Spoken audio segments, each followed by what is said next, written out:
இப்பொழுது என்னுடைய முக்கியமான நோக்கம்,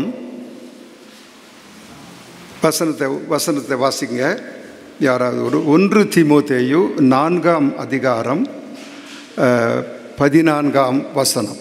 உனக்கு அளிக்கப்பட்ட வரத்தை குறித்து அசதியாய் இராதே. உனக்கு அளிக்கப்பட்ட வரத்தை குறித்து அசதியாய் இராதே. அடுத்த வசனம் 2 தீமோத்தேயு 1ஆம் அதிகாரம் 6வது வசனம். உனக்கு கொடுக்கப்பட்ட அந்த வரத்தை நீ அனல் மூட்டி எழுப்பு. அசதியாய் இராதே. அடுத்தது அனல் மூட்டி எழுப்பு. ஆண்டவர் கொடுத்திருக்கிற வரங்கள் நாம் அசதியாய் இராமல் அவைகளை அணை மூட்டி எழுப்ப நாம் ஜாக்கிரதை உள்ளவர்களாக இருக்க வேண்டும். உங்களை நம்பி நிறைய வரங்களை ஆண்டவர் கொடுத்துருக்காரு. நீங்கள் அந்த வரங்களை சரியாக பயன்படுத்தலைன்னா அதை குறித்து உங்களுக்கு அக்கறை இல்லை, வசதியாக இருப்பீர்கள். ஆனால் என்ன நடக்கும்? இரும்பு எப்படி உபயோகப்படுத்தாமல் துருப்பிடிக்க இல்லையா? அதே போல் உங்கள் வாழ்க்கையும் அப்படியே ஆகிடும். ஒரு பயனற்ற ஒரு வாழ்க்கையாக முடிந்துவிடும். நான் என்ன சொல்கிறேன்னா, கர்த்தர் உங்களிடத்தில் என்ன எதிர்பார்த்தாரோ அதை நீங்கள் நிறைவேற்றாமல் போய்விடுவீர்கள். உங்களுக்கு ஏன் வரத்தை கொடுத்தார்? உங்களை இன்னும் வல்லமையாய் பயன்படுத்த, உங்களை தேவனுடைய ராஜ்யத்தில் வல்லமையுள்ள கருவிகளாக பயன்படுத்த தான் இந்த வரங்களை உங்களுக்கு கொடுத்திருக்கிறார். ஆகையினால தான் உங்களை அபிஷேகித்திருக்கிறார். இந்த உலகத்திலே அநேகருக்கு இல்லாத அந்த ஆவிக்குரிய ஆசீர்வாதத்தை உங்களுக்கு கட்டளையிட்டிருக்கிறார். ஆகையினாலே ஆண்டவருடைய பிள்ளைகள் அதை குறித்து மிகவும் ஜாக்கிரதை உள்ளவர்களாக இருக்க வேண்டும். அதை குறித்து கவனமாக இருக்க வேண்டும். அதற்காக ஜெபிக்க வேண்டும். நீங்கள் வாஞ்சி உள்ளவர்களாக இருக்கும்பொழுதுதான் ஆண்டவர் பெரிய காரியங்களை செய்ய முடியும். அடுத்த குறிப்பு நாம் பார்க்கும் பொழுது 1 கொரிந்தியர் 12ஆம் அதிகாரம் 31வது வசனம் வாசிங்க. முக்கியமான வரத்தை நாடுங்கள். பாருங்க, அங்க வரங்களை பற்றி ஆண்டவர் பகிர்ந்து கொண்டு வரும்பொழுது நீங்கள் முக்கியமான வரத்தை நாடுங்கள். டிசையர் ஸ்பிரிச்சுவல் கிஃப்ட்ஸ் என்று சொல்லப்பட்டிருக்கிறது. நாடுங்கள். அநேகர் அது முதல் வாசித்தோம், அசதியாக இருப்பது. அசதியாக இருந்தால் எதையுமே நம்ம சாதிக்க முடியாது. உங்கள் படிப்பில் கூட நீங்கள் அசதியாக இருந்தால், உங்கள் வாழ்க்கையில் வேலையில் நீங்கள் அசதியாக இருந்தால் நீங்கள் ஷைன் பண்ண முடியாது, எதையும் சரியாக செய்ய முடியாது. அதனால்தான் desire, that desire should be there, that longing should be there. அந்த வாஞ்சை இருக்க வேண்டும் என்று நாம் பார்க்கிறோம். அதே 1 கொரிந்தியர் 14 1ஆம் வசனம் வாசிங்க. அன்பை நாடுங்கள், ஞான வரங்களை விரும்புங்கள். டிசையர். ஆகினால என்னுடைய இந்த காலையில் என்னுடைய ஊழியம் உங்களோடு கூட பகிர்ந்து கொள்ள நான் விரும்புவது, உங்கள் வரங்களை அனல் மூட்டி எழுப்ப வேண்டும். அசதியாக இராமல் நீங்கள் ஜாக்கிரதையாக இருக்க வேண்டும் என்று சொல்வது தான், அதில் உற்சாகப்படுத்துவது தான் இன்று காலையில் என்னுடைய ஊழியம் என்பதாக நான் நினைக்கிறேன். ஆவிக்குரிய வரங்கள் எத்தனை வரங்கள் இருக்கிறது? எங்கே எழுதப்பட்டிருக்கிறது? 1 கொரிந்தியர் 12ஆம் அதிகாரத்தில் அது எழுதப்பட்டிருக்கிறது. இன்னும் கூட அநேக வரங்கள் உண்டு. நீங்கள் ரோமர் 12ஆம் அதிகாரத்தை திருப்பினால் அங்கே வெவ்வேறு விதமான வரங்கள் குறித்து பவுல் எழுதுகிறார். அதே போல் எபேசியர் 4ஆம் அதிகாரத்தில் கூட சில வரங்களை குறித்து ஆண்டவர் எழுதுகிறார். ஸோ அவைகளை குறித்து நாம் இன்றைக்கு தியானிக்கப் போவதில்லை. ஆனால் இந்த 1 கொரிந்தியர் 12ஆம் அதிகாரத்தில் இருக்கிற 9 வரங்களை குறித்து நாம் தியானிக்க இருக்கிறோம். 1 கொரிந்தியர் 12ஆம் அதிகாரத்தில் 7ஆம் வசனத்திலிருந்து 12ஆம் வசனம் வரை நீங்கள் கவனிக்கும் பொழுது 9 வரங்கள் அங்கே குறிக்கப்பட்டிருக்கிறது. இதை 3 தொகுப்பாக நாம் பிரித்து தியானிக்க இருக்கிறோம். முதலாவது தொகுப்பு வெளிப்பாட்டு வரங்கள், 2வது தொகுப்பு பேச்சு தொடர்பு வரங்கள், 3வது தொகுப்பு செயல்பாட்டு வரங்கள் என்பதாக. இப்பொழுது முதலாவதாக நாம் வெளிப்பாட்டு வரங்கள், அது அதை நாம் அந்த முதலாவது வரத்தை நாம் தியானிப்போம். முதலாவது வரம் ஞானத்தின் வரம். அப்படியே ஆவியினாலே ஒருவனுக்கு ஞானம். பிரியமானவர்களே, 3ஆம் வசனத்தை நீங்கள் கவனிப்பீர்களானால், தேவனுடைய ஆவியினாலே பேசுகிற எவனும், அடுத்து பரிசுத்த ஆவியினாலே அன்றி, அடுத்து கர்த்தர் என்று ஒருவனும் சொல்லக்கூடாது.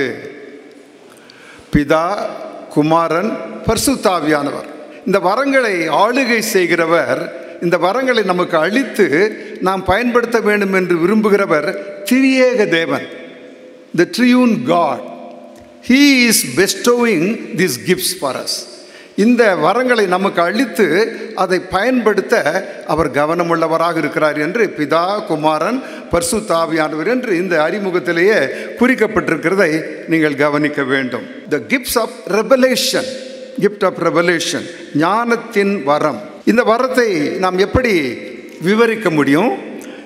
இயேசு எப்படி சொல்லி இருப்பாரோ செய்திருப்பாரோ என்பதை போல சொல்ல, செய்ய, அறியும்படி இயற்கைக்கு அப்பாற்பட்ட முறையில் தேவ ஞானத்தின் ஒரு பகுதியை பெற்றுக்கொள்ளுதல். இந்த ஞானம் என்பது என்ன? 1 கொரிந்தியர் 1ஆம் அதிகாரம் 31ஆம் வசனம் வாசித்தீங்கன்னா, அவரே நமக்கு ஞானம், இயேசுவே என்று சொல்லப்பட்டிருக்கிறது. அதே போல ரோமர் 11:33 வாசிப்பீர்கள். ஆனால் அங்கும் கூட அவரே ஞானம். ஆண்டவரே இயேசு கிறிஸ்துவே ஞானம், அவரே ரட்சிப்பு, அவரே மீட்பு என்று அங்கே விவரிக்கப்பட்டிருக்கிறது. பிரியமானவர்களே, இப்போ ஞானத்தின் வரம், அதாவது ஆண்டவர் தம்முடைய ஞானத்தின் ஒரு பகுதியை தம்முடைய பிள்ளைகளுக்கு கொடுப்பது எவ்வளவு ஆசீர்வாதம் பாருங்க. அவருடைய ஞானத்திலிருந்து பகிர்ந்து கொள்கிறாராம். நாம் எந்த சாயலை அடைய வேண்டும் என்று ஆண்டு விரும்புகிறார்? இயேசுவின் சாயலை அடைய வேண்டும் என்பதாக. அவருடைய பிள்ளைகள் யாவரும் இயேசு கிறிஸ்துவை போல மாற வேண்டும் என்பதுதான். இங்கே பாருங்க, அவர் ஞானத்தை கூட நம்மோடு கூட பகிர்ந்து கொள்கிறார் என்று சொல்லப்படுகிறது. இங்கு ஒரு குறிப்பு, எப்படி அந்த ஞானம் என்பதை இயேசு கிறிஸ்து இந்த ஒரு காரியத்தை எப்படி சொல்லியிருப்பார், எப்படி அதை ஹேண்டில் பண்ணியிருப்பார், அப்படி செய்ய உங்களுக்கும் எனக்கும் அவர் கிருபை அளிக்கிறார், ஞானத்தை அளிக்கிறாராம். யோவான் எழுதின சுவிசேஷம் 8ஆம் அதிகாரத்தில் ஒரு நிகழ்வு. அங்கே ஒரு விபச்சாரத்தில் கையும் களவுமாக பிடிக்கப்பட்ட பெண், அவளை அங்கே இயேசுவின் இடத்துல கொண்டு வருகிறார்கள். காரணம், இயேசுவை குற்றப்படுத்த, அவரிடத்தில் ஏதாவது தவறு கண்டுபிடிக்க வேண்டும் என்பதுதான் அவளுடைய எண்ணமாக இருந்தது. ஆனால் இந்த பெண்ணை அழைத்து வரும்பொழுது ஆண்டவர் என்ன செய்கிறார்? இயேசு கிறிஸ்து என்ன செய்கிறார்? தரையில் குனிந்து எழுதி கொண்டே இருக்கிறார். அடுத்தது என்ன நடக்கிறது அங்கே சொல்கிறார். என்ன முக்கியமானது ஆண்டவர் சொன்ன விஷயம்? மோசேயின் நியாயப்பிரமாண பிரகாரம் இப்படி விபச்சாரத்தில் பிடிக்கப்பட்டவள் பல்லெறிந்து கொல்லப்பட வேண்டும். அதனால எல்லாரும் கல் வச்சுட்டு ரெடியாக இருக்கிறாங்க, கல்லில் அடித்து கொல்வதற்கு. ஆனால் ஆண்டவர் என்ன சொன்னார்? உங்களில் பாவம் இல்லாதவன் முதலாவது கல்லெறிய கடவன். எவ்வளவு அற்புதமாக அதை டீல் பண்ணுறாரு பாருங்க. மோசே இப்படி சொன்னார், அப்படி அல்ல, அதை விளக்க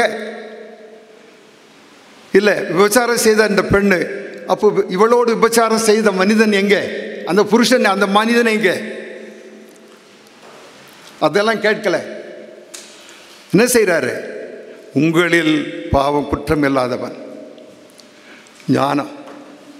பிரியமானவர்கள், அநேக சமயத்தில் இப்படி தான் ஒரு அசாதாரணமான ஒரு ஞானத்தை ஆண்டவர் தருகிறார். ஒரு நாள் ஒரு மிஷனரியை ஒரு அந்த தலைவன், அந்த ஊரில் இருக்கிற தலைவர் ஒரு கிறிஸ்தவ விரோதி. இவர் அங்கே மிஷனரியாய் பண்ணி கொண்டிருந்தார். அவரை அழைத்து சென்றார்கள். அவரை அங்கே கொல்ல வேண்டும், ஷூட் பண்ணணும் அப்படின்றது அவர்களுடைய திட்டம். தயாராக இருந்தாங்க. ஆனால் உடனே அங்கே ஒரு சிறு பெண் ஓடி வந்து, இது எங்களுடைய அப்பா, நீங்கள் என்னுடைய அப்பாவை கொல்லக்கூடாது. அந்த அதிபதி இந்த மகள் சொன்னதை கவனித்து அவனால் கன்னை தொட முடியல. பிரியமானவர்களே, ஒரு கர்த்தர் இப்படி அற்புதமாக ஞானத்தை வெளிப்படுத்துகிறவராக, இந்த பெண்ணுக்கு, சிறிய பெண்ணுக்கு யாரும் சொல்லித்தரல, கர்த்தர் இப்படி அற்புதத்தை செய்கிறவராக இருக்கார், ஞானத்தை நமக்கு அளிக்கிறவராக இருக்கிறார். ஒரு நாள் நான் ஒருவருக்கு சுவிசேஷம் சொல்வதற்காக என்னை அழைத்தார்கள். அவர் வீட்டுக்கு நான் சென்றேன். என்னை ஒரு சகோதரன் அழைத்து சென்றார். அவருக்கு அங்கே உட்கார்ந்து நான் அவர் பகிர்ந்து கொண்டிருந்தேன் ஆண்டவராக இயேசு கிறிஸ்து பற்றி. அப்பொழுது நான் ஒன்று குறிப்பிட்டேன். அதாவது மனிதர்கள் எப்படி இருக்கார்கள் என்றால், நன்மை இருக்கும் பொழுது தீமையை தான் விரும்புகிறார்கள். எல்லாம் நல்ல பானங்கள்லாம் இருக்குது, ஹார்லிக்ஸ் இருக்குது, போன்விட்டா இருக்குது, எல்லாம் இருக்குது. இதெல்லாம் குடிக்காத சாராய கடையில் தான் போய் உட்காந்துக்கிறான். எது தீமையோ அதுதான் அவனுக்கு பிரியமாக இருக்கிறது என்று பார்க்குறோம். இதை நான் விளக்க என்ன சொன்னேன், ஒருவனுக்கு திருமணமானது, அவனுக்கு அழகான மனைவி இருந்தார்கள், நன்றாக வேலை செய்வார்கள், நல்லவர்கள். ஆனால் இந்த மனிதன் என்ன செய்தான், அவன் அந்த மனைவி விட்டு விட்டு வேறொன்று பெண்ணு பின்னாலே சுற்றி கொண்டிருக்கிறான். ஒரு பிரயோஜனம் இல்லாத ஒரு பெண் பின்னாலே சுற்றி கொண்டிருக்கிறான், தன் வாழ்க்கையை கெடுத்து கொண்டிருக்கிறான். இப்படி மனிதன் செய்கிறான், இப்படி தவறு செய்கிறான். அது தேவனுடைய பார்வையில் பாவம். கர்த்தர் அவனுக்கு நல்ல மனைவி தந்து ஆசீர்வதித்திருக்கிறார், ஆனால் இப்படி செய்கிறான் என்று ஒரு உதாரணத்தை அவருக்கு சொல்லி கொண்டிருந்தேன். பகிர்ந்து கொண்டு அவருக்கு ஜெபித்து முடித்து விட்டாச்சு. நான் சென்று விட்டேன். வெளியே வந்து கொஞ்சம் தூரம் நடந்து வந்தவன் நான் பிரதர் சொன்னார், என்ன நீங்கள் என்னாச்சு, அவர் வாழ்க்கையை அப்படியே சொல்லிட்டு வந்துட்டீங்களே, அதான் அவருடைய பிரச்சனையே, அவருடைய வாழ்க்கையில் அதுதான் தொந்தரவு. நான் சொன்னேன் தான் அவர் யோசிப்பார், என் மேலே கோச்சிக்குவார் அப்படின்னு என்கிட்ட. எனக்கு என்ன தெரியும் வந்தேன். அப்படி நடந்தது என்ன, அவர் பரிசுத்த ஆவியினால் உணர்த்தப்பட்டவராக அழுது ஒரு மனம் திரும்பினார் என்று நான் கேள்விப்படுகிறேன். ஹல்லேலூயா. இப்படி தான் நீங்கள் ஆத்துமாதாயம் செய்யும் பொழுது ஆவியானவர் உங்களுக்கு ஞானத்தை தந்து அவருடைய பகிர்ந்து அற்புதத்தை செய்வார். ஆமென். நீங்கள் எல்லாம் நினைக்கிறீங்க, நான் எனக்கு எவ்வளவு வரம் உண்டா, மோகன் சி லாசரஸுக்கு இருக்குது, டிஜிஎஸ் தினகரன் அவ்வளோ வல்லமையாக பயன்படுத்தினார், பால் தினகரனுக்கு இருக்குது, எனக்கு வரம் இருக்கான்னு நினச்சிட்டு உட்காந்துருக்கீங்களா? இங்கே உங்கள் ஒவ்வொருவருக்கும் அந்த 9 வரங்களும் உண்டு. பிரியமானவர்களே, பரிசுத்த ஆவியானவர் உங்களிடத்தில் வரும்பொழுது அந்த எல்லா வரங்களோடும் தான் உங்களிடத்தில் வந்திருக்கிறார். அந்த அபிஷேகத்தில் எல்லா 9 வரங்களும் நிறைந்திருக்கிறது. உங்கள் அனைவருக்கும் அந்த வரம் உண்டு. ஆனால் நீங்கள் அதை கவனிப்பதில்லை. You are despising. அசதியாக இருக்கிறீர்களா? அந்த சகோதரனுக்கு எனக்கே தெரியாது, நான் அது பகிர்ந்து கொண்டது, அவருக்கு அந்த பிரச்சனை இருக்குன்று. ஆனால் ஆண்டவர் எப்படி பயன்படுத்துகிறார் என்று பாருங்கள். அவர் வாழ்க்கையில் ஒரு பெரிய மாற்றம், அவர் ஆதாயப்படுத்தப்பட்டார். ஞானத்தின் வரம். 2வது வெளிப்பாட்டு வரத்தில் 2வது அறிவை உணர்த்தும் வரம். இது இயேசு அறிந்திருப்பதை போல அறிந்து கொள்ளும்படி இயற்கைக்கு அப்பாற்பட்ட விதத்தில் தேவனுடைய இறந்த கால மற்றும் எதிர்கால அறிவின் ஒரு பகுதியை பெற்றுக்கொள்ளுதல். இது என்ன? அறிவை உணர்த்தும் வரம், த வேர்ட் ஆஃப் நாலேஜ். அதாவது ஆண்டவர் பழைய வாழ்க்கையாக இருக்கலாம், இல்லை எதிர்காலமாக இருக்கலாம், அதை அறிந்து அவருக்கு எடுத்து சொல்லுவார். உங்களையும் கூட அப்படி பயன்படுத்த முடியும். ஒரு குறிப்பை நாம் இங்கே பார்க்கலாம். யோவான் 4ஆம் அதிகாரத்தில் யோவான் சமாரிய பெண், அவள் தண்ணீர் எடுக்க வருகிறாள். அங்கே இயேசு அமர்ந்திருக்கிறார். அப்பொழுது எனக்கும் தண்ணீர் கொடு என்று கேட்கிறார். என்ன நடக்கிறது? ஓ, நீர் யூதனாயிருக்க என்னிடத்தில் எப்படி தண்ணீர் கேட்கலாம்? சரி. அடுத்து ஆண்டவர் சொல்கிறார், நீ போய் உன்னுடைய புருஷனை அழைத்து கொண்டு வா. எனக்கு புருஷன் இல்லை. ஆண்டவர் சொல்கிறாரு, உனக்கு 5 புருஷர்கள் இருந்தார்கள், இப்பொழுது இருக்கிறவனுடைய புருஷன் அல்ல. எப்படி தெரியும் ஆண்டவருக்கு? அவருடைய பழைய கால வாழ்க்கை அதை அறிந்திருக்கிறார் ஆண்டவர். ஒரு பழைய கால வாழ்க்கையை அறிந்திருக்கிறார். உடனே அவள் என்ன சொல்றார்? நீர் மேசியா, நீ தீர்க்கதரிசி என்று ஊருக்கு ஓடுகிறார். ஓடி எல்லாரையும் அழைத்து கொண்டு பாருங்க, எனக்கு நடந்ததையெல்லாம் அவர் சொல்லிவிட்டார். அவர் தான் மேசியாவா, அவர் தான் தீர்க்கதரிசியா, வந்து பாருங்கள் என்று சொல்கிறார். பிரியமானவர்களே, கர்த்தர் இப்படி நம்முடைய வாழ்க்கையிலே இடைபடுவார். அவர் மகிமை அடைவார். இவள் சாதாரண பெண், ஆனால் இவள் மூலமாக அந்த முழு ஊரே ஆண்டவரை அறிந்து கொண்டது. அவங்க வந்து கடைசி என்ன சொல்கிறாங்க? நீங்கள் வந்து 2 நாள் எங்கள் ஊரில் தங்கி இருக்கணும் அப்படி என்று ஆண்டவர் வற்புறுத்துகிறார்கள். ஆண்டவரும் ஏற்றுக்கொண்டார். என்ன நடக்கிறது? இந்த பெண் சொன்னதினால் அல்ல, நீர் உலக இரட்சகர் என்று இப்பொழுது நாங்கள் அறிந்திருக்கிறோம். இந்த 2 நாள் என்னென்ன நடந்ததோ என்று தெரியவில்லை. அற்புதங்கள் நடந்திருக்கலாம், பெரிய காரியங்கள் நடந்திருக்கலாம், அநேகர் மனம் திரும்பினார்கள், அநேகர் சுகமடைந்தார்கள் இந்த ஒரு பெண்ணின் மூலமாக. பெரியமானவர்களே, அப்படிதான் உங்களுடைய வாழ்க்கையிலும் கூட ஆண்டவர் இடைபடுவார். ஒவ்வொரு நாள் நான் ட்ரெயினில் பிரயாணம் பண்ணி கொண்டு அந்த சமயத்தில் நான் எனக்கு எதிராக உட்கார்ந்திருந்த ஒரு சகோதரனுக்கு நான் ஆண்டோடைய வார்த்தை பகிர்ந்து கொண்டேன். இயேசுவை பற்றி சொன்னேன். ஒரு 5 நிமிஷம் கேட்டார். அதுக்கப்புறம் ரொம்ப கோபம் வந்துடுச்சு அவருக்கு. நீங்கள்லாம் யாருன்னு எனக்கு தெரியும், உங்களுக்கெல்லாம் அமெரிக்காவிலேருந்து பணம் வருது. சார், நாங்கள் என்னுடைய வேலையை விட்டுட்டு நான் வந்து ராஜினாமா பண்ணிட்டு நான் வந்து இந்த ஊழியத்தை செய்கிறேன். இன்னும் லாபம் இல்லாமல் விட்டுட்டு வந்திருப்பீங்க. அவங்க அதை விட அதிகமாக பணம் வருது, ஆகையினால் நீங்கள் வந்திருக்கீங்க. அவருக்கு அதிகமான கோபம். இதை விட நீங்கள் போய் பிச்சை எடுக்கலாம், வேறு போய் செய்யலாம், இப்படி என்று மிகவும் மோசமாக பேசினார். நான் கொஞ்சம் நிறுத்திட்டேன். சரி, இவரோட பேச வேண்டாம், அவர் யாருன்னு எனக்கு தெரிஞ்சது, அதனால் அமைதியாக இருந்துட்டேன். அவர் கொஞ்ச நேரம் பொறுத்து அவருடைய ஸ்டேஷன் வந்தது, இறங்கி போயிட்டார். பக்கத்தில் ஹவுஸோட பக்கத்தில் இன்னொருவர் உட்கார்ந்தார். சார், எனக்கு இயேசு பற்றி சொல்லுங்கள் சார். ஆமென். நான் சொன்னதெல்லாம் இவரை விட அவர் அதிகமாக கவனித்து கொண்டிருந்தார். அவர் தொடப்பட்டார். பாருங்க எப்படி நடக்குதுன்னு சொல்லி. நான் இவரை யோசித்தேன், ஆனால் ஆண்டவர் அவரை யோசித்தார். அற்புதமாக அவர் ஆண்டவரை அறிந்து கொண்டார். எனக்கு பிரியமானவர்களே, இப்படி தான் ஆண்டவர் தன்னுடைய அநாதி தீர்மானத்தின்படி அவர் காரியங்களை செய்கிறவராக இருக்கிறார். அவருடைய ஞானத்திலிருந்து நத்தானியல் இங்கே யோவான் 1ஆம் அதிகாரத்தில் ஆண்டவர் சில சீடர்கள் அழைக்கிறதை பார்க்கிறோம். பிலிப்பை ஆண்டவர் அழைத்தார். பிலிப்பு உடனே என்ன செய்கிறார்? அவனுடைய நண்பன் இந்த நத்தானியல், அவரிடத்தில் அழைத்து வருகிறார். சொல்றார், நாங்கள் மேசியாவை பார்த்தோம், மோசேயின் ஆகமங்களில் எழுதியிருக்கிற அந்த அவரை நாங்கள் கண்டோம் என்று அவன் சொல்லும் பொழுது, நீங்கள் நாசரேத்தில் இருக்கிற அந்த தச்சன் மகன் யோசேப்பை பற்றி சொல்றியா? ஆமாம். நாசரேத்திலிருந்து நன்மை வரக்கூடுமோ? அவன் இயேசு கிறிஸ்து குறித்து அவன் மேன்மையாக எண்ணவில்லை. நாசரேத்திலிருந்து ஒரு நன்மையும் வராது, அங்கே ஒரு தீர்க்க தரிசனம் எழும்பினதில்லை. நாசரேத் ஒரு இம்பார்ட்டன்ட் பிளேஸ் கிடையாதப்பா. எல்லா தீர்க்க தரிசனம் எருசலேமில் தான் வருவாங்க. அது ஒரு முக்கியமான இடம் இல்லை. அங்கிருந்து எந்த தீர்க்க தரிசியும் வந்ததில்லை. அதான் அவருடைய எண்ணமாக இருந்தது.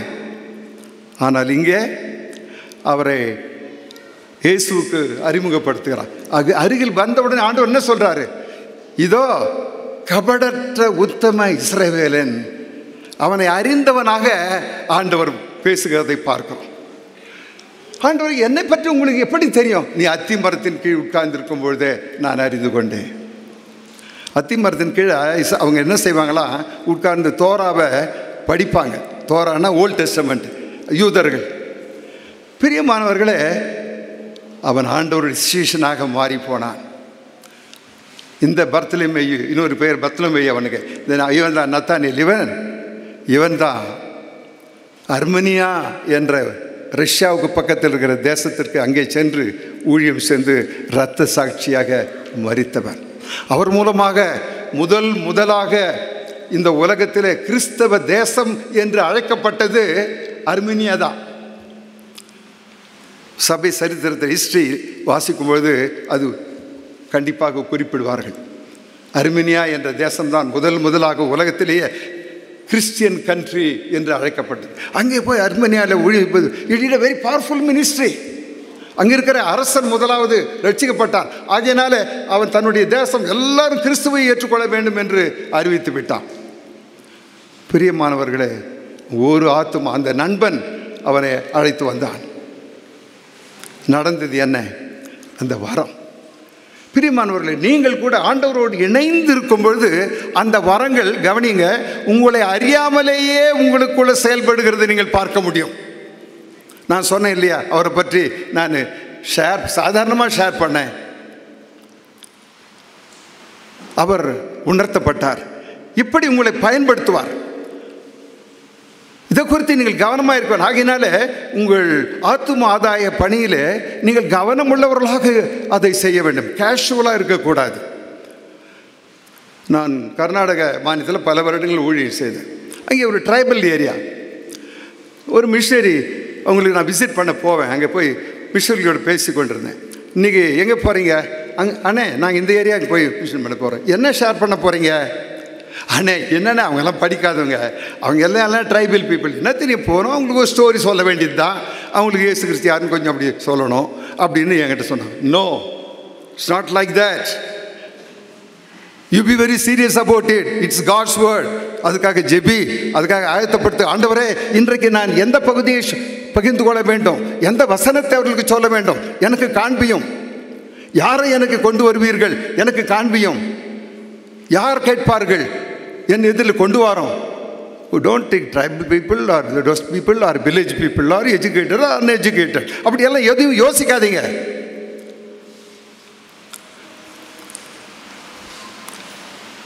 பிரியமானவர்களே, ஒவ்வொரு ஆத்துமாவும் ஆண்டவருக்கு பிரியமானது, மிகுந்த விலையுள்ளது என்று ஆண்டவர் கூறும். அதற்காக ஆண்டவர் மரித்தார் அல்லவா? ஆகையினால உங்களுக்கு கொடுக்கப்பட்ட அந்த வரத்தை நிச்சயமாக ஆண்டவர் செயல்படுத்துவார் என்பதில் நீங்கள் கவனமுள்ளவர்களாக இருக்க வேண்டும். அப்புறம் சீரியஸாக மிஷேரிங்க எழுதாங்க, சாரி அண்ணே நாங்கள் அலப்பு, அப்புறம் காமிப்பாங்க என்ன ஷேர் பண்ண போகிறேன் என்று சொல்லி. பிரியமானவர்களே, it has become a very effective ministry. அடுத்ததாக, மூன்றாவதாக, ஆவிகளை பகுத்தறிதல். இந்த பரிசுத்த ஆவியின் வரங்கள், வெளிப்பாட்டு வரங்கள். வெளிப்பாட்டு என்றால் என்ன? ரெவலேஷன். ஆண்டவர் தன்னுடைய ஞானத்திலிருந்து அதை வெளிப்படுத்துவது, அவர் வெளிப்படுத்துகிற காரியம், உங்களுக்கு வெளிப்படுத்துகிற காரியம் என்று. இதில் மூன்றாவது கவனியுங்க, ஆவிகளை பகுத்தறியும் வரம். இயேசு பகுத்துணர்ந்ததைப் போல ஆவிகளின் உலகத்தில் நடக்கும் காரியங்களை இயற்கைக்கு அப்பாற்பட்ட முறையில் புரிந்து கொள்ளுதல். இயற்கைக்கு அப்பாற்பட்ட முறையில் புரிந்து கொள்ளுதல். பிசாசு இருக்கா? பார்த்துருக்கீங்களா? யாரும் ஒன்றும் சொல்ல மாட்டீங்க. இருக்கா இல்லையா? நாங்கள் பார்க்கல, நாங்கள் மீட் பண்ணல. இல்லை. சாத்தான் யாரு? யாரு சாத்தான்? யார்? யாராவது ஒரு ஆன்சர் பண்ணுங்க பார்க்கலாம்.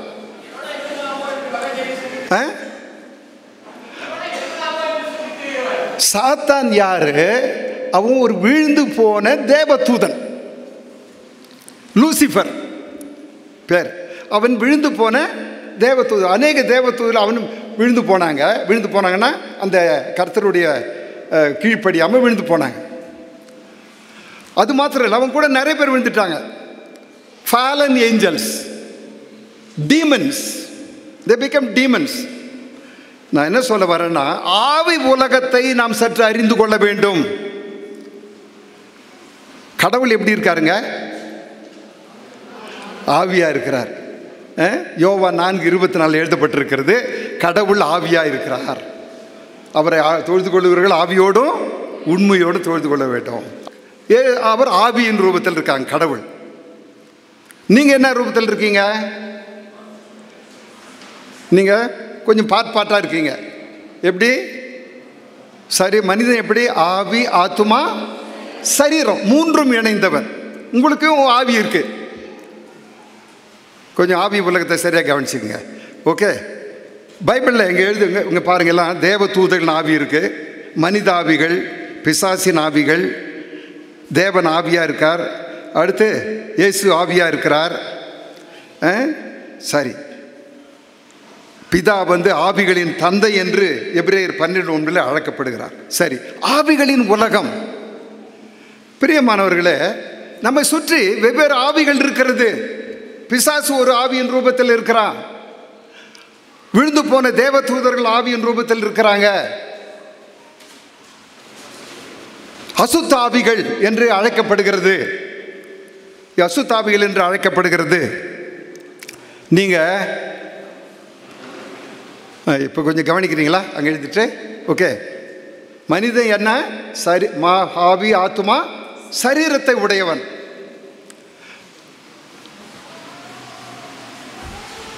இந்த ஆவிங்கள் என்ன செய்து நம்முடைய ஆவியோடு இடைப்படுகிறது. பரிசுத்த ஆவி மனிதனுடைய ஆவியோடு இடைப்படுகிறார். பிசாசு கூட, அந்த ஆவிகளும் நம்ம ஆவியை டிஸ்டர்ப் பண்ணுறதுக்கு எப்பொழுதுமே ஜாக்கிரதை உள்ளவர்களாக இருக்கிறார்கள்.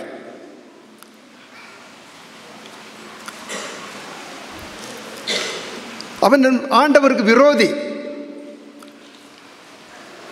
பிசாசு அவனுடைய தூதர்கள். நீங்க ஒருவரை ரட்சிப்புக்குள்ளாக நடத்த விரும்புறீங்க, ஆத்தும் ஆதாயம் செய்ய விரும்புறீங்க. அதற்கு இன்னொரு டெஃபினிஷன் நான் சொல்றேன், கவனிங்க. அதாவது அவனை அந்தகார சக்திகளின் பிடியிலிருந்து விடுவிக்க முயற்சிக்கிறீர்கள். எது ஆத்தும் ஆதாய ஊழியம்? அந்தகார சக்திகளின் பிடியிலிருந்து விடுவிக்க முயற்சி. ஏன்னு கேட்டால், விசுவாசிக்காதவர்கள் அந்தகார சக்திகளின் பிடியில் இருக்கிறாங்க. கொலோசியர் 1:13 யாராவது வாசிங்க பாருங்க. இருளின் அதிகாரத்தினின்று நம்மை விடுதலையாக்கி அவருடைய அன்பின் குமாரனுடைய ராஜ்யத்தில். அப்போ ரட்சிப்பு என்பது இருளின் அதிகாரத்திலிருந்து விடுதலையாக்கி ஒளியின் ராஜ்யத்திற்குள்ளாக சேர்ப்பது. நீங்கள் ஆத்தும் ஆதாயம் செய்வது பிசாசின் பிடியிலிருந்து விடுதலையாக்கி அவர்களை தேவனுடைய ராஜ்யத்திற்கு கொண்டு வருவது. ஆகினால பிசாசு போராடுவான். ஏனென்றால் அவனுடைய ப்ராப்பர்ட்டி, அவனுடைய அதிகாரத்தில் இருக்கிறவங்கள நீங்கள் கொண்டு வர முயற்சிக்கிறீர்கள்.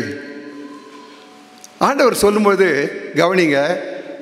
லூக்கா 10ஆம் அதிகாரம், மார்க்கு மத்தேயு 10 சொல்லும்பொழுது ஆண்டவர் ஆரம்பிக்கிற அப்படி சொல்கிறாரு, heal the sick, cast out the evil spirit. பிசாசுகளை துரத்துங்கள், பிணியாளிகளை சுகப்படுத்துங்கள். பாருங்க, நீங்க போய் ஊழியம் செய்யும்போது பிசாசுகளை துரத்துங்கள், பிணியாளிகளை சுகப்படுத்துங்கள், அவர்களுக்கு நற்செய்தியை அறிவியுங்கள். இது மூன்று ஒன்றாக வருது. பிசாசை துரத்துறது, நற்செய்தியை அறிவிக்கிறது, சுகப்படுத்துவது. நான் என்ன சொல்ல விரும்புகிறேன், ஆவிகளை பகுத்தறிய நாம் அறிந்து கொள்ள வேண்டும். ஒரு மனிதனை அசுத்த ஆவிகள் தாக்கக்கூடும், எந்த மனிதனையும் தாக்கக்கூடும். பரிசுத்தமாக இருக்கிறவர்களுக்கு கூட விரோதமாக வந்து தாக்கக்கூடும், சோதிக்கும். இயேசு கிறிஸ்துவை சோதித்தானா? ஆமாம், உங்களையும் சோதிப்பான். ஆகினால ஆவியின் உலகம் விசுவாச உலகத்தை எப்பொழுதும் டிஸ்டர்ப் பண்ணிக்கொண்டே இருக்கும்.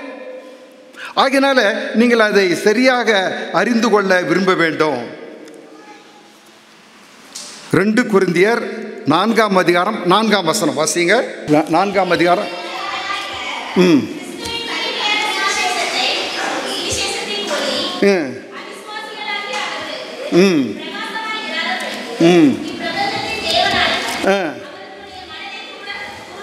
அந்த வசனத்தை கவனிங்க. இந்த பிரபஞ்சத்தின் தேவனானவன் அவர்களை மனதை குருடா. யார் அது? இப்பிரபஞ்சத்தின் தேவன், God of this world. யாரு? பிசாசு, சாத்தான். என்ன சொல்றார் பாருங்க ஆண்டவர். இந்த பிரபஞ்சத்தின் தேவனாதவன். இன்னொரு வசனம் வாசிங்க, யோவான் 14:30.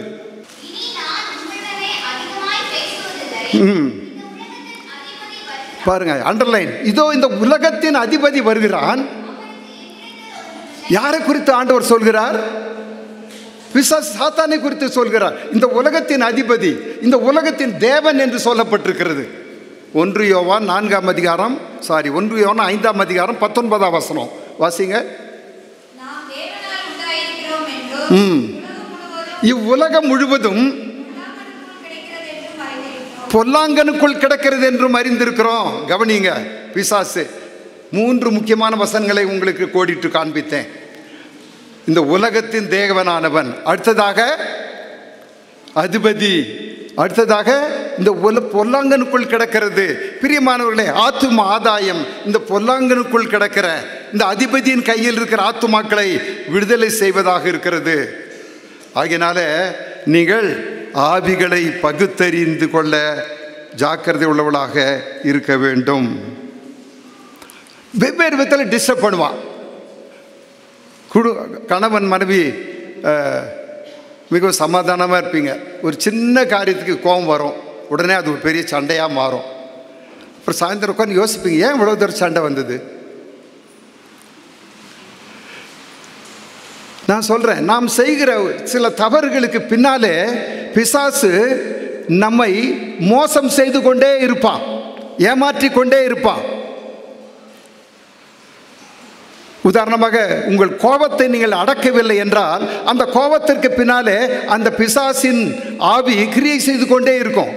கோபத்தை தூண்டிவிட்டு இன்னும் அதிகமாக நம்மை கெடுக்க முயற்சிப்பான். எபேசியர் 4:26 வசனம் வாசிங்க. நீங்கள் கோபப்பட்டாலும் பாவம் செய்யாதிருங்கள்.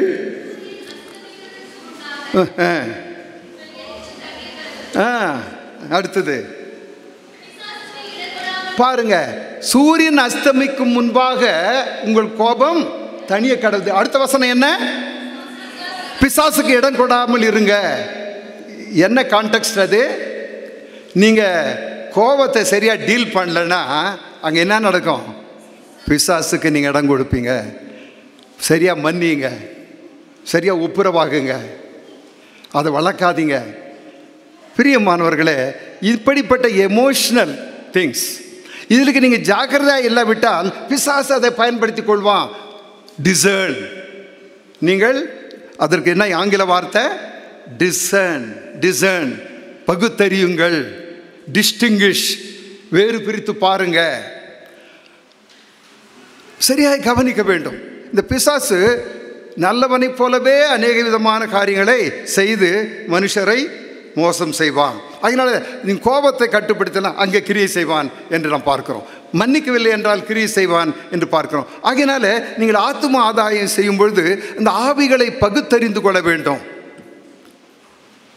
உதாரணமாக, நீங்கள் பகிர்ந்து கொள்ளும் பொழுது உங்கள் வார்த்தையை அவர்கள் சிலர் சந்தோஷமாக ஏற்றுக்கொள்வாங்க. ஓ இயேசுவா, எனக்கு தெரியுங்க, அவரை நான் கேள்விப்பட்டிருக்குங்க, அவர் ரொம்ப நல்லவருங்க, அப்படி வரும். இன்னும் சிலர் நீங்கள் இயேசு கிறிஸ்துன்னு சொன்ன உடனே என்ன பண்ணுவாங்க? முகத்தை சுழிப்பாங்க, கேட்க மாட்டாங்க, செய்வாங்க. அப்போ நீங்கள் அதை புரிந்து கொள்ளணும். எந்த ஆத்துமா அந்த ஆவி கிரியை செய்கிறது என்பதை நீங்கள் புரிந்து கொண்டு அதுக்கேற்றபடி கர்த்தருடைய வார்த்தையை பகிர்ந்து கொள்ள நாம் ஜாக்கிரதை உள்ளவர்களாக இருக்க வேண்டும்.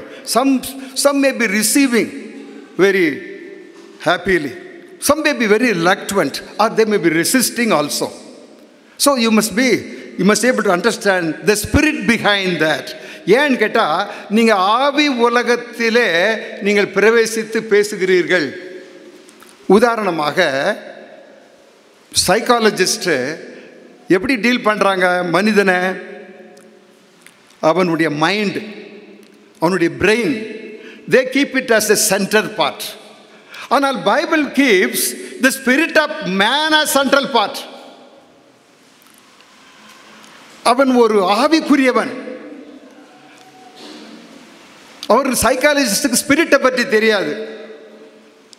அவங்க அறிவு, பிரெயின், மைண்ட் அதை குறித்து தான் டீல் பண்ணுவாங்க. ஆனால் ஆவி பற்றி அவங்களுக்கு தெரியாது. ஆவியினாலே எவ்வளவு பாதிப்பு ஏற்பட்டு வியாதிகள் வருகிறது, எவ்வளவு சமுதாயம் பாதிக்கப்படுகிறது என்பதை இந்த உலகம் ஏற்றுக்கொள்ள முடியாது. ஆனால் உனக்கும் எனக்கும் வேதம் சொல்லுகிறது, இந்த ஆவியினாலே, அசுத்த ஆவிகளினாலே எவ்வளவு அசுத்த ஆவியினாலே பாதிக்கப்பட்ட யாவரையும் அவர் குணப்படுத்தினார். அப்போஸ்தலர் 10ஆம் அதிகாரம் 38வது வசனம் வாசிங்க. அப்போஸ்தலர் 10:38. பரிசுத்த ஆவியினாலும் வல்லமையினாலும் அபிஷேகம் பண்ணினார். தேவன் இருந்தபடியினாலே நன்மை செய்கிறவராக, பாருங்க, பிசாசின் வல்லமையிலிருந்து அகப்பட்ட யாவரையும் விடுதலை ஆக்கினார். அதுதான் உங்களுடைய ஊழியம் கூட. பிசாசில் அகப்பட்டவர்களை, எல்லாரும் அகப்பட்டிருக்கிறாங்க. யார் விசுவாசிக்கலே ஒரு வகையில் அவங்க அகப்பட்டிருக்கிறாங்க. சகோதரனே, சகோதரி, அறிந்து கொள். ஆகையினால பிசாசை துரத்தவ ஜாக்கிரதை உள்ள இருக்க வேண்டும். அநேக கிறிஸ்துவர்கள் பிசாசுக்கு ரொம்ப ஃப்ரெண்டாக தான் இருக்காங்க. அவனை துரத்துவதற்கு முற்படுவதில்லை. இயேசு கிறிஸ்து பாருங்க, எப்பொழுதுமே அவர் பிசாசை துரத்துகிறார், அதட்டுகிறார். மார்க்கு 5ஆம் அதிகாரத்தில் ஒருவன் இருக்கிறான். அவன் கல்லறையில் உட்கார்ந்து கொண்டிருக்கிறான், தன்னை கீறி கொண்டிருக்கிறான். யார் அவன்? லேகியோன். நல்லா தெரியும். அவனை கட்ட முடியல, சங்கிலியோடு கட்ட முடியல. 6000 பிசாசுகளுக்கும் அதிகமாக அவனை ஆக்கிரமித்து கொண்டிருக்கிறது. ஆண்டவர் அவனை விடுதலை செய்தார். அந்த பன்றிகளுக்கு போகும்படி கட்டளையிட்டார். அவன் வேண்டிக் கொண்டான், இது பன்றிகுழி, அந்த ஆவிகளெல்லாம் பன்றிகுழில் போட்டோம். என்ன நடந்தது? அவன் விடுதலை அடைந்தான், சுகமானான். பிரியமானவர்களே, ஆவியினால் பாதிக்கப்பட்ட விடுதலை செய்தார் ஆண்டவர். அசுத்த ஆவிகளினாலே பாதிக்கப்பட்டவர்கள், வியாதிகளினாலே பாதிக்கப்பட்டவர்கள், உங்களுக்கு கூட அந்த ஊழியத்தை தந்திருக்கிறார். நான் ஒரு நாளுக்கு ஒருத்தருக்கு, ஒரு அம்மாவுக்கு காஸ்பல் ஷேர் பண்ணேன். அவங்களுக்கு நச்சு சொன்னேன். சொல்ல ஆரம்பித்த உடனே அந்த அம்மா விழுந்துட்டாங்க. எனக்கே தெரியும் என்ன நடக்குது, என்ன அவர்களுக்கு பிசாசு. ஆகையினால நான் இயேசு கிறிஸ்து சொன்ன உடனே அவங்க கீழே விழுந்துட்டாங்க. நானே பயந்துட்டேன். அதுக்கப்புறம் கொஞ்ச நேரம் பொறுத்து அவர்களுக்கு ஜெபம் பண்ணி அவர்களுக்கு விடுதலையாயிடுச்சு. அநேக இடங்களில் இப்படி பிசாசுகள், நீங்கள் அங்கே சென்ற உடனே பிசாசுகள் ஓட வேண்டும். ஆமென். ஆண்டோடைய பிள்ளைங்க வந்துட்டாங்க, நான் இங்கே இருக்க முடியாது. நீங்கள் நடந்த உடனே உங்களோடு கூட ஆண்டோடைய பிரசன்னம் உண்டு. பிசாசுகள் பயந்து ஓடும், பயந்து நடுங்கும். அதுதான் உங்கள் வாழ்க்கையாக இருக்க வேண்டும். உங்களுக்கு நினைக்க வேண்டும், ஆத்தும ஆதாயம். அதில் பாதிக்கப்பட்டவர்கள் விடுதலை அடைவார்கள். நாங்கள் ஒரு நாள் ஒரு அவுட்ரீச்சுக்கு போனோம், ஒரு டீமாக. ஒரு வில்லேஜுக்கு போய் அங்கே இறங்கி, அங்கேருந்து சைக்கிள் எடுத்துக்கிட்டு வேறு வில்லேஜுக்கு போகிறது. இறங்கி ஒரு ஷாப்பில் சைக்கிள்லாம் எடுத்துக்கிட்டு நாங்கள் புறப்படுறோம். ஒருத்தர் ஓடி வந்தான், சார் இவனுக்கு பிசாசு பிடிச்சிருக்கு, இவனுக்கு இது ஜெபம் பண்ணுங்க. சரி, நான் உங்களுக்கு ப்ரேயர் பண்ணோம். எவ்வளோ நேரம் அந்த பிசாசை துரத்துறோம், போகவே மாட்டேங்குது. ஒரு 1/2 hour ஆயிடுச்சு. சரி, என்ன செய்யுது? இப்போ என் கூட 10-15 பேர் இருக்கிறாங்க. எல்லாரும் வில்லேஜ் மினிஸ்ட்ரிக்காக வந்திருக்கோம். கொஞ்சம் நான் என்ன பண்ணேன், கொஞ்சம் இவங்களை விட்டு தள்ளி போயிட்டு பிரதர்ஸ் ஜெபம் பண்ணிட்டு நான் பிசாசு துரத்து போது, ஆண்டவரே இவனுக்கு கர்த்தர் என்ன பேசினார். நீ உடனே அவர் கமாண்ட் பண்ணிட்டு நீ என்ன செய், போயிட்டே இருக்காத. ஏன்? அது ஊழியத்தை தடை செய்வதற்காக அனுப்பப்பட்ட பிசாசு. ஆமென். நாங்கள் ஊழியத்துக்கு செல்லக்கூடாது, எங்கள் ஊழியத்தை நிறுத்த வேண்டும், தடை செய்ய வேண்டும் என்பதற்காகவே அந்த பிசாசு அங்கே போராடி கொண்டிருக்கிறான் என்பதை அறிந்து கொண்டோம். உடனே வந்து பிரதர்ஸ் புறப்படுங்க, இயேசுவின் நாமத்தினால போ சொல்லியாச்சு. ஆண்டவர் சொன்னார் போகலாம். போயிட்டோம், கொஞ்ச நேரத்தில் அவனுக்கு சரியாச்சு. அல்லேலூயா.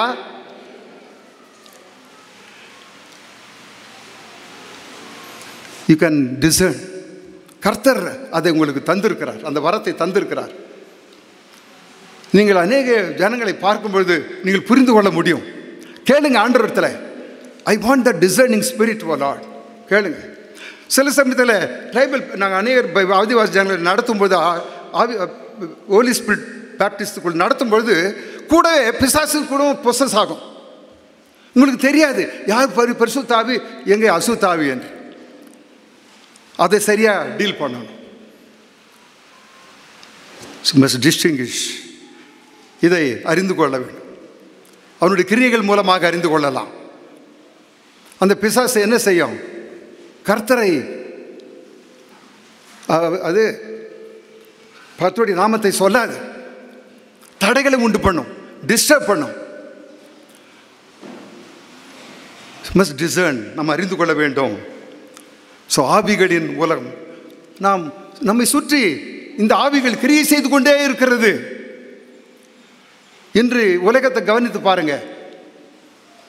இந்த கஞ்சா வாலிபர்கள் எப்படி அழிகிறார்கள், எப்படி பாவங்கள், கொலைகள், அதிகமான கொலைகளை பார்த்து கொண்டிருக்கிறோம். Spirit of murder, spirit of destruction, spirit of stealing, spirit of adultery, spirit of immoral things increasing day by day நம்மை சுற்றி.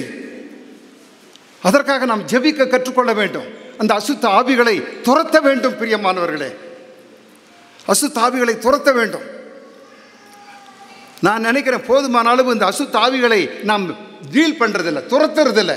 ஆண்டவர் வசனத்தை கவனிச்சு பாருங்க. எப்பொழுதுமே caste out the evil spirit, caste out the evil spirit. Mark 16:17 வாசிங்க. 18.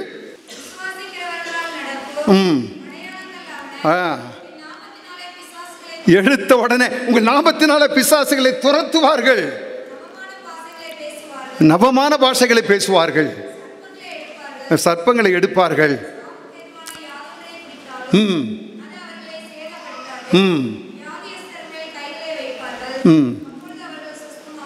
பாருங்க, விசுவாசிகள் எவ்வளவு பெரிய அந்த வரங்களை தந்து ஆண்டவர் பயன்படுத்துகிறவராக இருக்கிறார் என்று. பிரியமானவர்களே, அவர் பிசாசுகளை துரத்துவார்கள். ஸோ முதலாவது இந்த ஆவிகளை பகுத்தறிவது, பிசாசுகளை துரத்துவதற்கு நாம் ஜாக்கிரதை உள்ளவராக இருக்க வேண்டும். Caste out the evil spirits. அநேக புத்தகங்களை நான் வாசித்திருக்கிறேன். நிறைய என்ன எழுதுறாங்க, உங்களை சுற்றி இருக்கிற பிசாசுகளை நீங்கள் துரத்துங்க, பிசாசுகளை துரத்துங்க. குடும்பத்துக்கு விரோதமாய் கிரியை செய்கிற பிசாசு, சபைக்கு விரோதமாய் கிரியை செய்கிற பிசாசு, வாலிபர்களுக்கு விரோதமாய் கிரியை செய்கிற பிசாசுகள், அரசியல்வாதிகள் அரசாங்கத்துக்கு விரோதமாய் கிரியை செய்கிற பிசாசுகள், இப்படி பிசாசுகளை நாம் துரத்த வேண்டும். சில இடத்துல பார்த்தீங்கன்னா மந்திரம் அதிகமாக இருக்கும், சில இடத்துல பார்த்தீங்கன்னா குடி அதிகமாக இருக்கும், சில சமயத்தில் விபச்சாரங்கள் அதிகமாக இருக்கும். நான் I tell you, behind all these things the evil spirit is working. But every man of God should know very clearly to deal with the evil spirit. அதுதான் ஆண்டவர் சொல்றாரு. அந்த பலவானை நீ கட்டு அறிந்து கொள், அவனுடைய சக்தியை நீ அறிந்திருக்கிறாய், உன்னுக்கு தான் இந்த சக்தியை தந்திருக்கிறார் ஆண்டவர். பிசாசை துரத்துறதுக்கு இயேசு கிறிஸ்து கூப்பிடணுமா? இயேசு கிறிஸ்து சிலுவையிலே அவனை ஜெயித்தார்.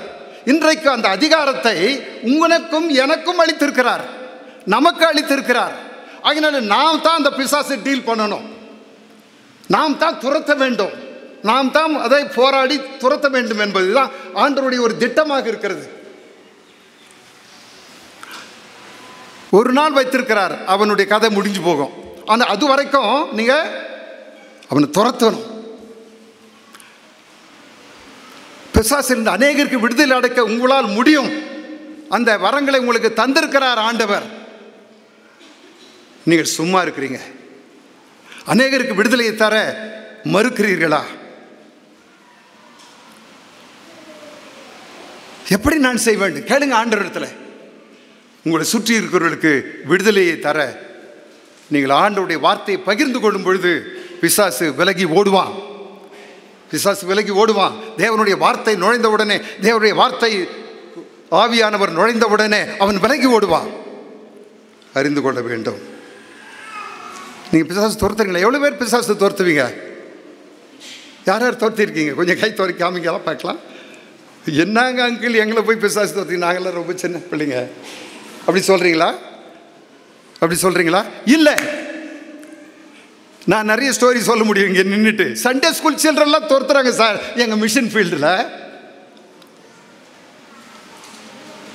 சின்ன பிள்ளைங்கள்லாம் துரத்திடுவாங்க.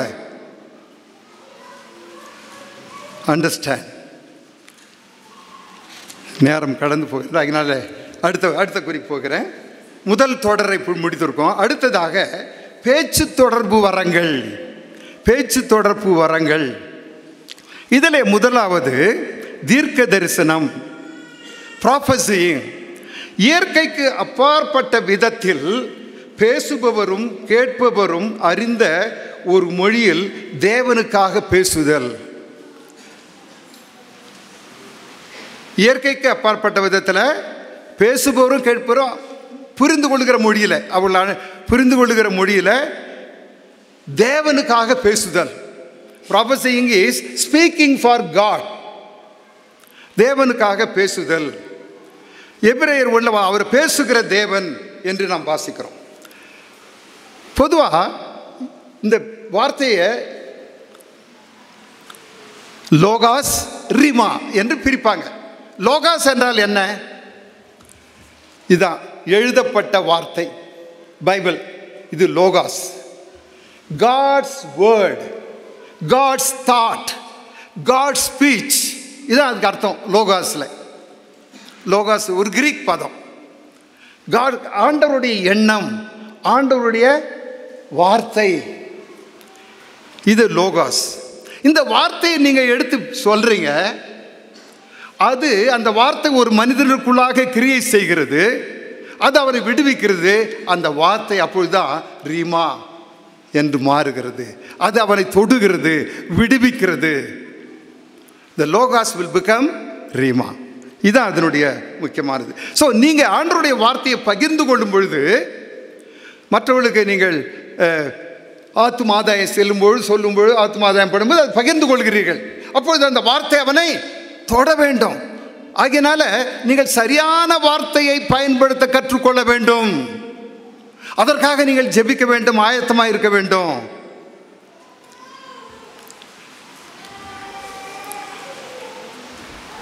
சரியான வார்த்தை, தேவனுடைய வார்த்தையை நீங்கள் பகிர்ந்து கொள்வது, இது ஒரு தெய்வீக பகிர்வு. இது நிகழ்காலமாகவும் இருக்கலாம், எதிர்காலமாகவும் இருக்கலாம். ப்ராபஸி இன்னொன்று எல்லாரும் என்ன நினச்சிக்கிறாங்க? It is foretelling. ஃபோர் டெல்லிங்னா இனிமேல் நடக்க போகிறத சொல்கிறது தான் ப்ராபஸி, அதுதான் தீர்க்க தரிசனம். இல்லை, அது அது அது அது ஒரு பார்ட். இன்னொரு முக்கியமான பார்ட் என்ன? நடக்கிற காரியங்களே கூட.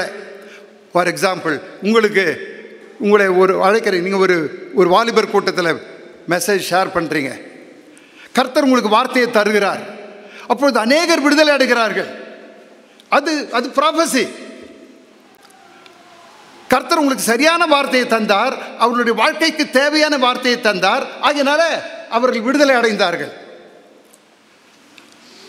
இந்த முழுவதுமாக பைபிளுக்கு இன்னொரு பதம் என்ன தெரியுங்களா? என்ன? ப்ராஃபஸி. இது ஆண்டவருடைய வார்த்தை. ஆகையினால நீங்கள் பகிர்ந்து கொள்வது ப்ராஃபஸி. அது ஒன்று. ரெண்டாவதாக அவர்கள் எதிர்காலத்தையும் தொடக்கூடியது தான். அதையும் கூட ஆண்டவர் நமக்கு விவரிப்பார்.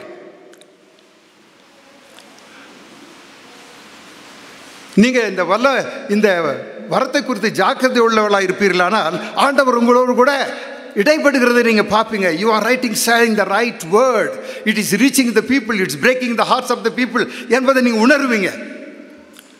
யாரோ ஒரு சகோதரனோடு பேசி கொண்டிருக்கும் போது உணர்வீங்க. அவர் அங்கேயே கண்ணீர் விடுறதை பார்ப்பீங்க. ஏசாயா 55:11 வாசிங்க. என் வாயிலிருந்து புறப்படும் வசனம் வெறுமையா என்னிடத்தில் திரும்பாமல் நான் சொல்லுகிறதை செய்து அது நான் அனுப்பின காரியத்தை ஆகும்படி வாய்க்க பண்ணும். that will fulfill my purpose. That word will fulfill my purpose. Friends, your word is not ordinary when you speak God's word. You are not ordinary and your word is not so ordinary. உங்கள் வார்த்தை, நீங்களும் சாதாரணமானவர்கள் அல்ல, உங்கள் வார்த்தையும் சாதாரணமானது அல்ல என்று சொல்ல விரும்புகிறேன். கர்த்தர் உங்களை வல்லமையாக பயன்படுத்துவார். ஏன்? நீங்கள் ஆண்டவருடைய வார்த்தையை பயன்படுத்துகிறீர்கள். அவர்களுடைய தூதுவராக, அவருடைய ரெப்ரசன்டேட்டிவாக, அவருடைய தீர்க்கதரிசியாக நீங்கள் வார்த்தையை இங்கே பகிர்ந்து கொண்டிருக்கிறீர்கள். வயதை பற்றி கவலை இல்லை, அனுபவத்தை பற்றி கவலை இல்லை, யார் என்றும் கவலை இல்லை. ஆண்டவர் யார் மூலமாகவும் காரியங்களை செய்ய முடியும். But we are not ready. நான் எனக்கு தெரிஞ்சவர்களும் அநேக சகோதர சகோதரிகள் அதற்கு ஆயத்தமாக இருப்பதில்லை. காரணம், அவர்கள் ஆண்டவரோடு இணைந்து நெருக்கமான வாழ்க்கையை பெறும்போது தான் இப்படிப்பட்ட காரியங்கள் அவர்கள் அறிந்து கொள்வார்கள், புரிந்து கொள்வார்கள், நடப்பார்கள். அநேகர் ஆண்டவர் விட்டு தூர தூர தூரம் நடந்து கொள்வது தான் விருப்பம், மிகவும் நெருங்கி வருவதில்லை. ஆகையினால அந்த அந்த லெவலுக்கு கடந்து வராமல் நின்று விடுகிறார்கள். இதை நான் அநேகருடைய வாழ்க்கையில் பார்த்துருக்கேன். மிஷனரியில் கூட நான் அதிகம் உற்சாகப்படுத்துவது உண்டு. ஒரு நாள் ஒரு பிளே கிரவுண்டில் வாலிபர்கள்லாம் உட்கார்ந்துருந்தாங்க. நாங்கள் அப்போ தான் ஒரு சின்ன ப்ரோக்ராம் முடிச்சுட்டு வந்தோம். அவன் ஒரு மனிதன் ரொம்ப சோகமாக உட்கார்ந்துருந்தார். நான் சொன்னேன், போய் ஒருத்தர் ஆண்டவர் ஒரு வார்த்தையை பகிர்ந்து கொண்டேன். நான் அவனுக்கு தோல்வியை பற்றி ஷேர் பண்ணேன். வாழ்க்கையில் தோல்வியுடைய மனிதன் அவன், ஆனால் ஆண்டவர் அவனை எழுப்பி விடுகிறார், தூக்கி விடுகிறார் என்று அவனுக்கு நான் பகிர்ந்து கொண்டேன். அன்றைக்கே அதே நிமிஷத்திலேயே அவன் தன்னை ஆண்டவருக்கு ஒப்பு கொடுத்தான். இன்றைக்கும் ஒரு நல்ல விசுவாசியாக அவன் வாழ்கிறான். அவனுடைய வாழ்க்கை பிரச்சனை என்ன தெரியுமா? தோல்வி தோல்வி தோல்வி. என் வாழ்க்கையில் I am defeated man. he was about to commit suicide. நான் தற்கொலை செய்து இறந்து விட வேண்டும் என்று நினைத்து கொண்டிருந்தேன். எனக்கு பிரியமானவர்களே, many are like that today. How about you? You have the powerful word. You have the powerful word to deliver the people. ஒரு நாள் ஒரு காலை தியான நேரம் நாங்கள் மிஷனரிகளாக ஜெபம் பண்ணிகிட்டு இருந்தோம். ஹூப்ளியில் எங்கள் ஜெபம் பண்ணிகிட்டு இருந்தோம். நாங்கள் ஒரு 6 பேர் இருந்தோம். அந்த ஜெபத்தில் முடிவில் ஆண்டவர் சொல்கிறார் எனக்கு, நீ சொல்லு மோகன் பயப்படாதே. மோகன் என் கூட கோ மிஷனரி இப்போ சென்னையில் இருக்கார், மோகன் தீனதயாளன் அவர் பேர். நீ சொல்லு மோகன், நீ பயப்படாதேன்னு சொல்லு. என்னப்பா, என் ஃப்ரெண்டு அவர் கூட நான் உட்கார்ந்துருக்கேன், ஜெபம் பண்ணுறோம், ஊழியம் போகிறோம். நான் அவருக்கு எப்படி சொல்கிறது மோகன் பயப்படாதே என்று ஆண்டவர் சொல்கிறார். நீங்கள் சொல்லுவீங்களா? கேஷுவலாக சொல்லுவீங்க. ஆனால் எனக்கு சொல்கிறார் ஆண்டவர் சொல்லு. நான் கொஞ்ச நேரம் பொறுத்து சொன்னேன், மோகன் ஆண்டவர் பயப்படாதே, நீ தைரியமாயிரு ஆண்டவர் சொல்கிறார். எனக்கு தெரியாது. அடுத்த நாள் பிரதர் சொன்னாங்க, நான் ஒரு பெரிய பிரச்சனையை சந்தித்து கொண்டிருந்தேன் பிரதர், கர்த்தர் எனக்கு விடுதலையை தந்தார். அல்லேலூயா. அடுத்ததாக நவநாவுகள், அநேக வார்த்தைகள், டங்ஸ் பேசுறது. அநேகர் சரியான நவநாவுகள் பேசுவதே இல்லை. உங்களுக்கு அந்த வரத்தை ஆண்டவர் கொடுத்திருக்கிறார், ஆனால் நீங்கள் சும்மா இருக்கீங்க. எத்தனை பேர் அதை பயன்படுத்துறீங்க? 1 கொரிந்தியர் 14ஆம் அதிகாரத்தில் என்ன சொல்லப்பட்டது? அந்நிய பாஷையில் பேசுகிறவன், நீங்கள் யாரை சொல்லுங்க, தேவனோடு ரகசியங்களை பேசுகிறான். நீங்கள் எவ்வளவுக்கு எவ்வளவு அந்நிய பாஷைகளை பேசுகிறீர்களோ அவ்வளவுக்கு அவ்வளவு ஆண்டவரோடு நல்ல உறவுள்ளவர்களாக நீங்கள் இருக்க முடியும். நீங்கள் அந்நிய பாஷை எதற்கு தராரு? துதிப்பதற்காக, ஜெபிப்பதற்காக, அவரை போற்றுவதற்காக. அநேக காரியங்கள் அவர்கள் உங்களோடு பகிர்ந்து கொள்ள விரும்புகிறார். அந்நிய பாஷை அதனால் அதிகமாக நீங்கள் பேச முயற்சிக்க வேண்டும். நல்ல டைம் கொடுத்துட்டோம் காலையில். உங்களுக்கு எப்பொழுது பேசலாம், டிரைவ் பண்ணும்போது பேசலாம், மோட்டார் பைக் ஓடும்போது பேசலாம், கிச்சனில் தோசை சுடும்போது பேசலாம், சமைக்கும் போது பேசலாம், எப்பொழுதும் பேசலாம். You use the time properly.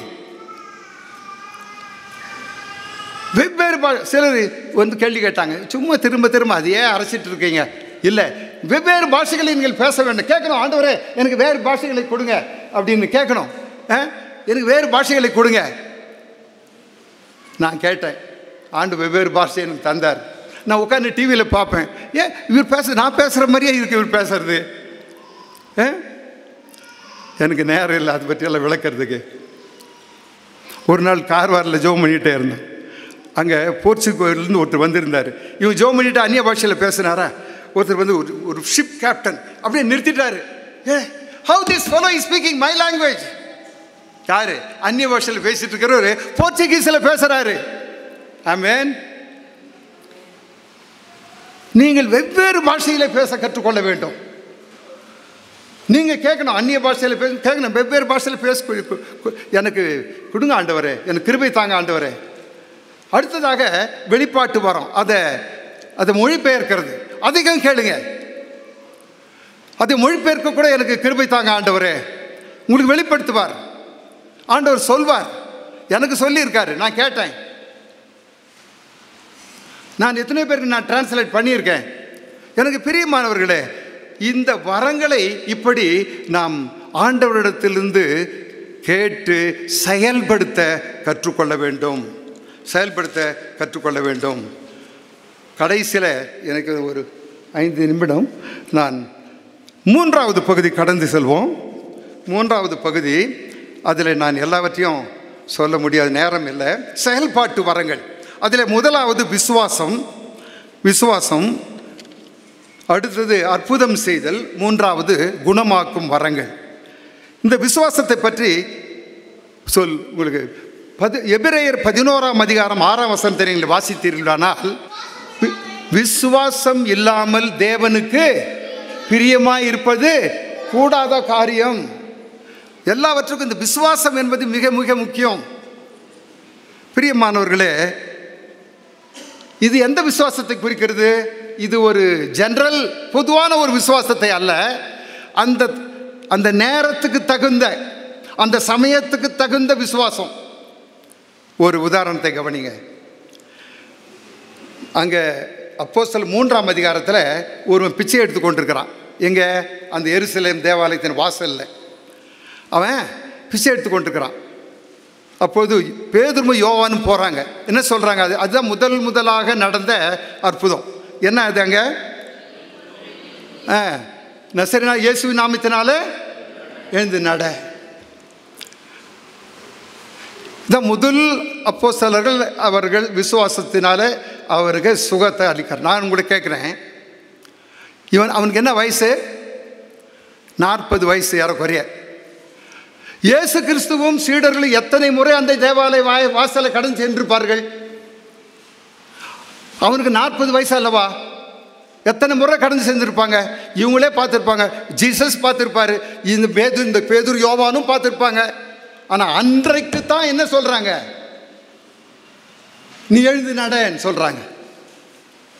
இயேசு கிறிஸ்து கூட அவனை கண்டுக்கலை, எத்தனை முறை பார்த்துருப்பாரு. நான் என்ன சொல்ல வருகிறேன்? அந்த சமயத்திற்கேற்ற விசுவாசம், அந்த விசுவாசம் பேதுருக்குள்ளாக ஊக்கி அவன் நிறைந்தது. ஆகையினாலே இயேசுவின் நாமத்தினாலே எழுந்து நட என்று சொன்னான். பிரியமானவர்களே, இப்படி தான் உங்களுக்கு கூட அநேக காரியங்களை நீங்கள் செயல்படுத்த விரும்பும்போது அதற்கு தகுந்த விசுவாசத்தை உங்களுக்கு ஆண்டவர் தருவார். இது ஆண்டவர் முடிப்பார். அல்லேலூயா. இப்படி விசுவாசிக்க நீங்கள் கற்றுக்கொள்ள வேண்டும். எனக்கு உதாரணங்கள் சொல்ல நேரம் இல்லை. கடைசியாக நான் உங்களுக்கு இந்த குணமாக்கும் வரங்களை சில காரியங்களை சொல்லி முடிக்க விரும்புகிறேன். மிகவும் குணமாக்கும் வரம் மிக மிக முக்கியமானது. அநேகர் நினைக்கிறீங்க, நீங்கள் ஒரு சிலருக்கு தான் இந்த வரத்தை ஆண்டவர் தந்திருக்கிறாரு, எங்களுக்கெல்லாம் கொடுக்கல, எங்கள் மூலமாக யாரும் சுகமாக மாட்டாங்க. ஒரு வரம் பெற்ற வரம் பெற்ற ஊழியர்களுக்கே கொடுத்துருக்கிறாரு. நீங்களாம் வரம் பெறாத ஊழியர்களா? வெறுமையான ஊழியர்களா? வெறுமையான ஆத்தும ஆதாயர்களா? நீங்கள் இல்லை, நீங்கள் வரம் பெற்ற ஊழியர்கள், நீங்கள் வரம் பெற்றவர்கள். உங்களுக்குள்ளாக அந்த வரங்கள் நிரம்பி இருக்கிறது. அங்கே மார்க் 14 என்ன வாஸ்தவம்? வியாதியஸ்தர்கள் மீது கைகளை நீ ஜெபம் கூட பண்ண வேண்டாம். அங்கே என்ன சொன்னார் பார்த்து கவனிங்களா? வியாதியஸ்தர்கள் மீது கைகளை வைப்பீர்கள், அப்பொழுது அவர்களுக்கு சுகமாகும். ஆமென். என் வாழ்க்கையில் எத்தனை முறை நடந்திருக்கு, நான் விசுவாசிக்கிறேன்.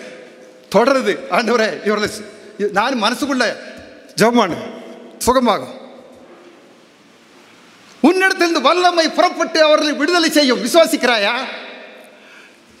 பிரியமானவர்களே, ஆண்டவருக்கு ஒரு கருவி வேண்டும், ஒரு சேனல் வேண்டும், அவ்வளோதான். நீங்கள் அந்த சேனலாக இருக்கணும். அதான் அவர் எதிர்பார்க்குறாரு. உங்களிடத்திலிருந்து அந்த வல்லமை அல்ல, என்னிடத்தில் அல்ல, அவரிடத்தில் இருக்கிறது. எப்படி இந்த எலக்ட்ரிசிட்டி இந்த வரணும், ஒரு ஒயர் அவசியம். அது ஒரு 10 ரூபாய் இல்லை 20 ரூபாய் ஒயர் இருந்தால் தான் அந்த லைட் எரியும் அங்கே. அதே போல தான் அந்த சேனல் அவசியமாக இருக்கிறது. நீங்கள் அந்த சேனலாக இருக்க வேண்டும். பிரியமானவர்களே, அதுக்கு பெரிய வரம் அவசியம் இல்லை. அந்த வரத்தை ஏற்கனவே உங்களுக்கு கொடுத்திருக்கிறார். அதனால நீங்கள் சென்ற இடமெல்லாம் அநேகர் குணமடைய வேண்டும், விடுதலை அடைய வேண்டும். இதுதான் ஆண்டவருடைய திட்டம். என்னால் முடியாது, அநேகர் ஜெபமே பண்ண மாட்டாங்க. முடியும். ஆத்தும ஆதாயங்களே, உங்கள் கரத்தை நீட்டுங்கள். இந்த கரங்கள் இயேசுவினுடைய கரங்கள். இயேசு எனக்காக சிலுவையில் அறையப்பட்டார். உன் கையை நீட்டு, இயேசுவே உம்முடைய கரத்தினாலே தொடு. உங்களை ஆண்டவர் வல்லமையாய் பயன்படுத்த விரும்புகிறார். அதற்கு நீங்கள் ஆயத்தமாக இருந்தால் ஆண்டவர் ஆயத்தம். Desire gives. Shall we pray?